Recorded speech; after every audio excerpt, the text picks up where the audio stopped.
안녕하세요. 해피단동TV입니다. 이번 영상에서는 상의 밑단을 쌍침으로 마무리하는 것을 해볼 거예요. 작은 단동이들이 입고 있는 상의 패턴은 해피단동 블로그로 오시면 다운받을 수 있습니다. 저는 같은 패턴으로 두 가지 종류로 만들어 보았는데요. 하나는 시보리를 넣지 않고 또 하나는 시보리를 넣어서 만들어 보았습니다. 시보리를 넣어서 만들 때에는 한 치수씩 작게 만드시면은 사이즈가 맞더라고요.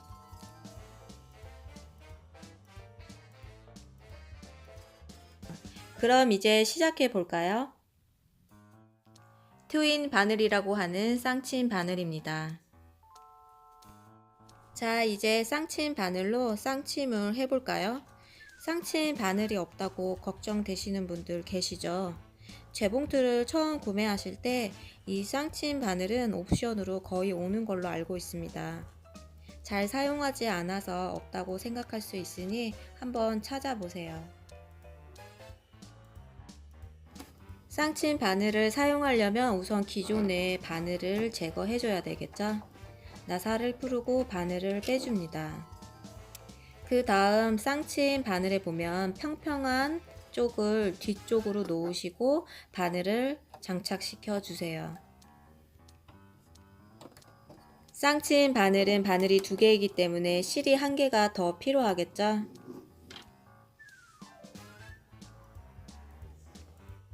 실을 장착하는 방법은 기존과 동일합니다. 윗실이 가는 라인을 따라서 쭉 장착을 해주세요. 이제 각각의 바늘에 실을 끼워주기만 하면 되겠죠? 이렇게 실을 끼워 넣고 실은 노루발 밑으로 놔주세요. 실거리가 없으신 분들은 저처럼 재봉틀 옆에다가 실을 놓으시면 됩니다. 엉킬 것 같지만 엉키지 않아요.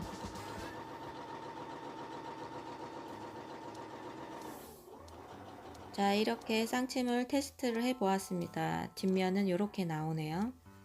이제 밑단과 소매를 한번 박음질 해 볼까요? 이렇게 쌍침을 하면 윗면에는 두 개의 박음질 선이 보이게 되고 좀 전에 보신 것처럼 뒷면에는 엉켜 있는 하나의 박음질 선이 보입니다. 그렇기 때문에 밑단과 소매단을 박음질 할 때는 겉면이 위로 향하고 시접 부분은 아래로 향하게 해서 박음질을 해야겠죠? 이제 소매단과 밑단만 쌍침으로 마무리 해주시면 완성이 됩니다.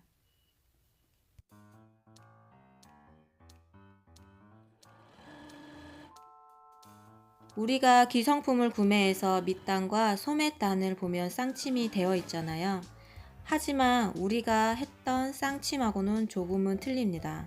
기성품이 안쪽을 보면 좀 더 깔끔하게 되어 있죠. 그거는 커버 스티치라는 기계를 사용했기 때문입니다. 이제 옷을 천천히 만들어 볼까요? 저는 쭈리 원단을 사용했는데요. 쭈리 원단은 앞면은 니트 종류인 싱글 면으로 되어 있고 뒷면은 타올지처럼 고리 모양으로 짜여져 있습니다. 화면을 보시면 오른쪽은 미니줄이, 왼쪽은 쭈리 원단입니다. 쭈리 원단이 미니줄이보다는 좀 더 거친 느낌이 나네요. 패턴지를 원단 위에 올려놓고 진동둘레 1cm, 옆선 1cm, 소매 밑단은 2cm로 골선으로 재단해 주었습니다. 등판도 골선으로 재단했어요. 목, 어깨, 진동둘레, 옆구리 1cm, 밑단은 2cm입니다. 앞판도 패턴지를 올려놓고 골선으로 재단합니다. 목, 어깨, 진동둘레, 옆구리 1cm, 밑단은 2cm로 재단했어요.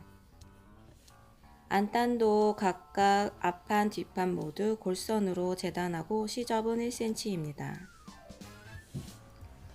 자, 이제 등판과 앞판의 겉과 겉을 마주보게 놓으신 다음에 어깨를 박음질 해줄게요. 박음질이 끝난 시접에는 모두 오버록 처리를 해주세요. 안단 역시 겉과 겉을 마주보게 놓은 다음에 박음질 해줄게요.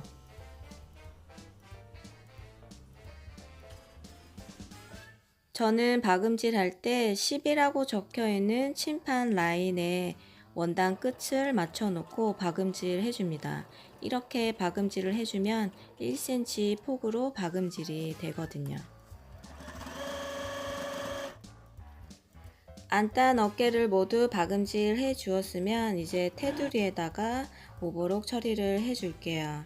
그리고 나서 상판하고 연결을 해 줍니다.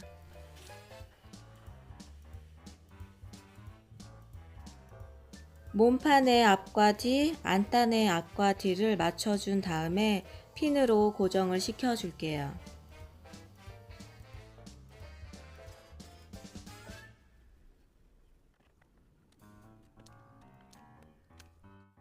재봉틀에 있는 수납함을 제거해 줄게요. 그리고 나서 기둥의 목 부분을 쏙 집어넣고 박음질 해 줄게요. 저는 여기도 심판에 있는 10mm 선을 사용해서 박음질 해 주었습니다.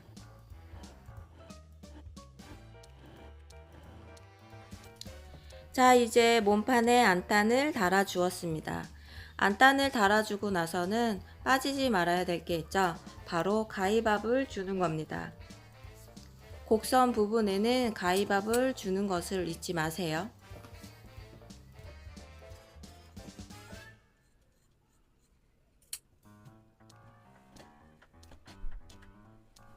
가위밥이 끝났으면은 안단을 안쪽으로 집어넣어서 집게로 고정을 시켜줄게요.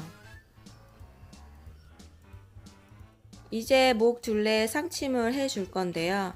목 둘레 같은 경우는 우리가 옷을 입었을 때 시선이 꽂히는 위치가 되기 때문에 상침할 때 꼭 일정한 간격으로 예쁘게 박음질을 해주세요. 저는 노루발 끝과 원단 끝을 맞춰서 상침을 해줍니다. 재봉틀을 시작한 지 얼마 안 되신 분들은 상침하는 것을 굉장히 두려워하는데요. 이렇게 노루발 끝을 맞춰서 박음질을 해주게 되면 예쁘고 깔끔하고 일정한 폭으로 상침을 할 수가 있습니다. 그러니 상침하는 것을 두려워하지 말고 연습 몇 번만 해주세요. 그러면 여러분의 재봉틀 실력이 금방 느실 거예요. 상침이 모두 끝났으면 몸판을 펼쳐주세요. 펼치고 나서 진동 둘레에다가 소매를 달아주겠습니다.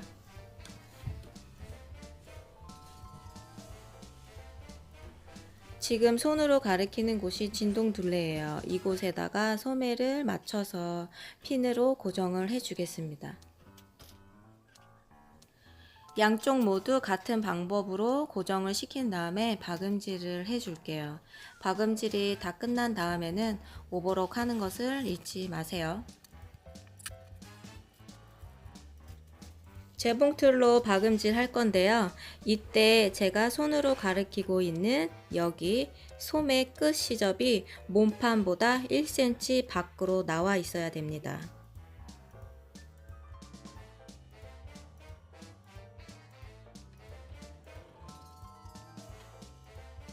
그 이유는 소매의 시접을 1cm 밖으로 빼고 박음질을 하면은 넘겼을 때 시접이 동일하게 나옵니다. 하지만 끝선을 맞추고 박음질을 할 경우에 보시는 것처럼 소매를 넘겼을 때 시접이 안쪽으로 들어가 버려서 오차가 생기기 때문입니다.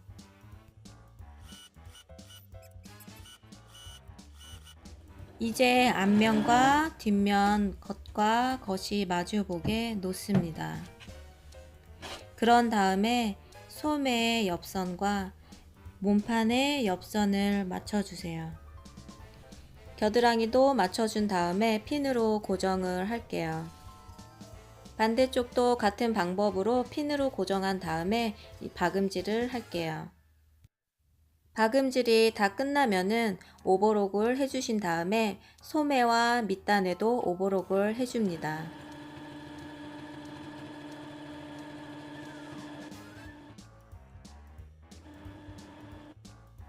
이렇게 옷을 만들어 보았는데요. 여러분들도 한번 만들어 보세요. 지금까지 여러분의 취미생활을 응원하고 있는 해피단동이었습니다. 감사합니다.